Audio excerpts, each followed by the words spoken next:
This afternoon, we celebrate the value of design and entrepreneurship and how we are contributing to cultural preservation.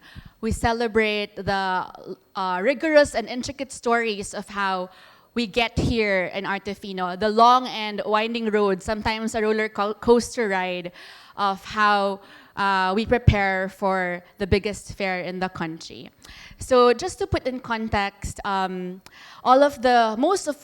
if not all of the brands under ArteFino work with different community artisans, may it be in their workshops or in their partner communities. And we go through a difficult process working with them, sometimes enjoyable, sometimes challenging.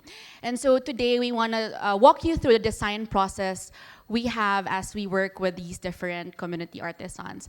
I will then pass on the floor to our different panelists to introduce to you their brands and the work that they do with their respective artisans. Good afternoon, everyone. My name is Debbie Palau. I'm a designer. I've been designing for over 25 years, although I'm still 10 years old. The company I designed for is my own company. It's called Design Ventures. I design furniture, accessories, and lightings. But now I represent Holy Cow. I'm a co-founder of Holy Cow. It's a social enterprise that is a coalition of designers, creative entrepreneurs, and community. Holy Cow's story pivots on sustainability, community, and responsible design. Thank you, Tita Debbie. How about you, Bea? Hi, good afternoon, everyone. My name is Bea Constantino, and it's so nice to see some familiar faces here from my other job, which is fashion styling. So I've been a fashion stylist for 16 years. And 3 years ago, I founded Herman & Co., which is a heritage concept brand. I say heritage because it's built on the roots of my family. I'm a very proud Chavacano Tausug. My family is originally from Zamboanga and Sulu. And yeah, it's been such an interesting journey so far. And I'm also proud to say it's our first year in ArteFino. So thank you to the ArteFino ladies for welcoming us with such open arms. We're so excited for this partnership. Tito Mike? Good afternoon, everyone. Anyway, I'm Mike Laparols of Creative Definitions. I just want to thank Anya and the organizers and our friends from the media. Anyway, Creative Definitions, we started 10 years ago with my wife. Actually, it's a husband and wife team. And our initial objective really was our advocacy was to help out craftsmen from Negros. And the last 3 years, our focus, went mainly to the fabrics, mainly to help support the weaving communities in Negros and part also in Panay. So again, the shift from just regular selling and trading down to design to manufacturing, that's what made it more interesting. So our goal really is to come up with a robust supply chain that will not only benefit the weavers, but also the raw material growers like cotton growers in Panay or in Negros. So we're trying to cover from the farm until the fabric side. So while we're here, I will discuss further. Thank you. Thank you. So our creative entrepreneurs here, the brands present here today, only represent a fraction of over 100 vendors that you will see in ArteFino come end of August. And we all work with different communities, and we all share the same experiences, the same journey. And we're here to talk about that, to talk how beautiful and challenging this journey could be. So come end of August, when you enter the hallways and the walls of Fifth Trockwell, you'll see everything already set up. You know, it's all beautiful and perfect, ready for your shopping experience. But we don't know the backstory or what happens behind the scenes before we actually get to that point where it's already the final show. So my first question is, can you guys walk us through the design process? How do we start working on our ideas with our partner artisan communities? Where does it begin? What's the experience like? How interesting is it? What are the intricacies and rigors of working with our artisan partners? Anyone? To start the ball rolling.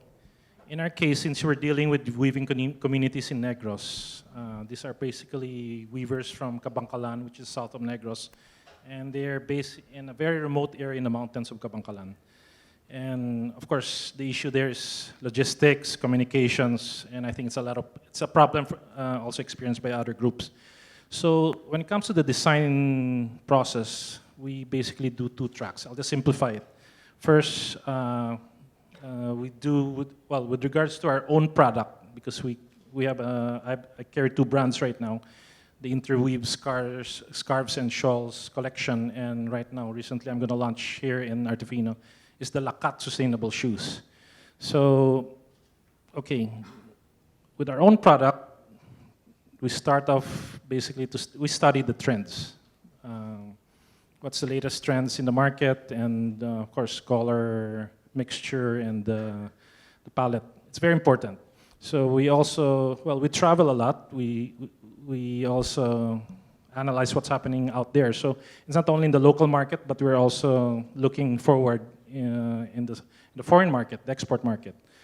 The other track is if we have specific clients who want our fabrics, so we help them design it. Okay, again, we start by asking them what do they need, what's it for, and then we ask them some parameters like the color, the design patterns of the weaves, and eventually we come up with a sample. So basically the inputs from both sides, from us and the customer, are taken into consideration. Then we come up with a sample. Then if it's a go, then we proceed with the production. So it's important to know what your customers really want. For me, that's number 1. And as a rule on my part, I don't want to keep inventory because that's going to be a big problem later on. So planning, yes, we do plan a lot. We study a lot. And of course, we take the commitment of the weavers. For us, we always start with a narrative of a particular collection. Like it depends on what we want to communicate at the moment. Like let's say if it's like a journey or I don't know, we get inspired by a certain ancestor, and that's how we name our collection. And then from there, we build a story. So I go to Sulu like every 2 months. I'll talk more about it later, but Sulu is a peace conflict area, right? But it's where my family's from. So the brand, we build a story on that, and then we go there, and then we try to source for the weaves or certain textiles, because we also work with other textiles available, like batik. It's also our way of helping communicate the culture and also help sustain the merchants there in the textile market. And then we go to the weavers, and then we show them our designs. So prior to us building the brand, we spent maybe like a year or almost a year of immersing ourselves in the culture as part of our research, because there are certain, I guess, appropriate usage for the textiles, or which I think we'll touch on later. And you also had to build their trust. Yes, Right. of course. So, so we go to the communities, but also aside from the trust, it's also entering a peace conflict area. So, I mean, it's really unpredictable. Like sometimes, like we're already there, and then they'll tell us like, okay, sometimes like if we get intel up until the very last minute that it's not very safe to go, then maybe we'll High just try risk. another time. Yeah, but that's part of also what we try to go beyond, right? So according to the story, we source for the fabrics, for the colors, certain colors that we're looking for, and then we inform, as part of the transparency, we inform the weavers and the other artisans there what we intend to use the textiles for. And then we go back here, and our production is here, and then we do sampling. I think it's similar for most of us. We do sampling, and I'm sure a lot of us can relate also with the other brands here, right? You do sampling, and then like you edit, and up until the very last minute, like sometimes you just decide to not do a design. Yeah, but so it really starts from there, and it really starts with the message that we want to communicate. Like we never not want to communicate anything with our clothes. So that's our process. Tita Debbie works with a lot of communities, so this is interesting. True. Holika works with a lot of communities doing a lot of competencies in different materials. Like I work with communities that do bamboo for accessories, bamboo for houseware or bamboo furniture. I work with communities that do crochet. I work with communities as well that do sewing and lightings and other stuff. So my approach for the design process is always different for each community. It's totally different from what I used to. For 25 years, I've designed for my own company, and that's really easy. Now, when you design for communities, I realized that a connection is very important. Number one, I have to establish relationships. I must get to know them, and it doesn't take one trip. It doesn't even take 2 trips. It takes several trips. It's important that they get to trust me, and I get to trust them. And I get to know them. And first and foremost, I want to know what they're capable of, and if the materials that they're using are just within or around their area, because there is no point in getting a material that is like kilometers away, because that will just be difficult for them.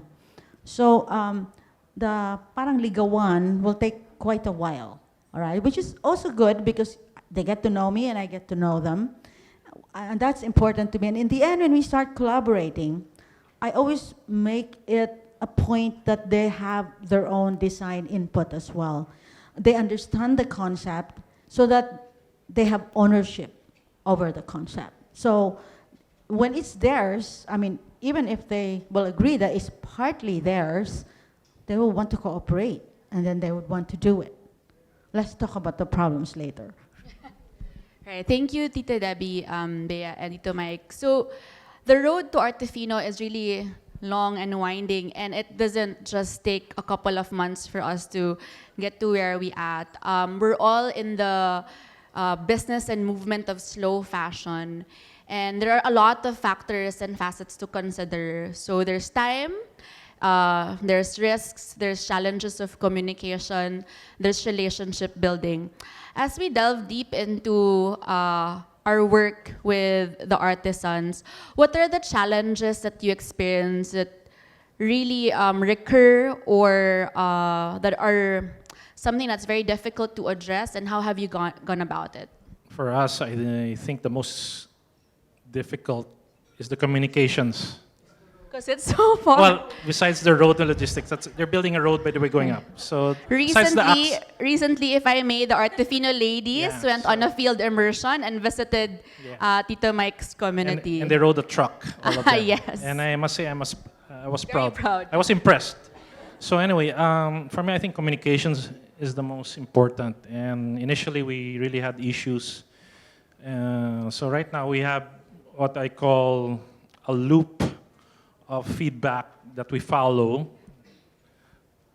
It can happen once or twice, up to 10 times until we get it right. And another issue, I must say, is also the discipline of the communities, especially, if you're going in the remote area and if they have fiestas there, production stops. I think Everyone's most of nodding you their agree. heads like, yeah. Kung may burol, it stops. There's election, it stops. So, Pacquiao, wala. They don't have the, buti na lang, internet, wala. So, okay, the feedback mechanism that we came up, eventually we had to use social media, Facebook, Messenger. So almost every day we get feedback. Let's say if they come up with a sample, we get an image of the, let's say of the weave. Then I have to mention this, another issue very important also is that I call this disruptors in our production line, especially from influence, people with some influence. I'll give you an example. I gave them all the raw materials, even down payment, and they tell me, sorry, may order certain agency. I won't mention any more names. And it disrupts